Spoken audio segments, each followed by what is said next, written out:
مثال کے طور پر اب کسی بیٹی نے یا کسی بیٹے نے خواب شادی کا دیکھ لیا ہے، 7 دن گزر گئے پورا نہیں ہوا، 40 ڈیز گزر گئے پورا نہیں ہوا، بھائی جان نے تعبیر دے دی گھر بیٹھو رشتہ خود ہی آئے گا، نہ آپ دعا پڑھ رہے ہیں، نہ آپ صدقات کر رہے ہیں، نہ آپ غازی بابا سلام کر رہے ہیں، نہ آپ اوراد و وظائف پڑھ رہے ہیں، نہ دعائیں مانگ رہے ہیں، نہ سجدے کر رہے ہیں، نہ نوافل پڑھ رہے ہیں، اور نہ آپ کے پیرنٹس نہ آپ کے رشتہ دار سنجیدگی سے سنجیدگی کے لیول پر جا کر ان رشتوں کو تلاش کر رہے ہیں۔ میں نے کتنی ایسے بیٹیوں کو دیکھا ہے جن کے میں خواب ایک نہیں 5-6 دفعہ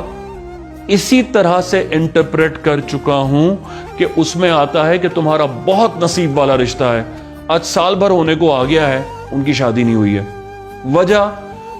ان کو جب میں نے یہ کہا، انہوں نے شکوہ کیا بھائی جان آپ نے تو یہ تعبیر دی تھی۔ میں نے جب ان سے پوچھا کہ یہ بتاؤ کہ تمہارے پیرنٹس نے یا تمہارے ریلیٹیوز نے، جوائنٹ فیملی سسٹم میں کچھ لوگ رہتے ہیں، کوئی انڈیپینڈنٹ رہتے ہیں، تو ان کے ریلیٹیوز نے یا ریلیونس میں جو بھی ڈیسیجن میکرز ہیں، کیا انہوں نے سنجیدگی سے کسی رشتے کو فالو اپ کیا؟ تو ان کا کیا جواب تھا؟ ہمارے ہاں تو کوئی سنجیدہ ہی نہیں ہے، ہمارے ہاں تو لڑائی جھگڑوں سے فرصت نہیں ہے، ہمارے ہاں تو خاندان میں ہوتا ہے۔ جب آپ اس طرح سے کریں گے تو نہ ہم پیغمبر ہیں نہ ہم نبی ہیں، اب کیا آسمان سے کوئی فرشتہ آئے گا؟ یہ ہم انسان کے طور پر اگر خود ایٹریبیوٹس کانٹریبیوٹس اگر حرکت نہیں کریں گے، موشن نہیں کریں گے، تو اللہ نے تو قرآن میں فرما دیا ہے میں اس کی زندگی اس قوم کی تقدیر نہیں بدلتا جو قوم خود اپنی تقدیر بدلنا نہ چاہے۔ تو اللہ پاک تو قومیت کی بات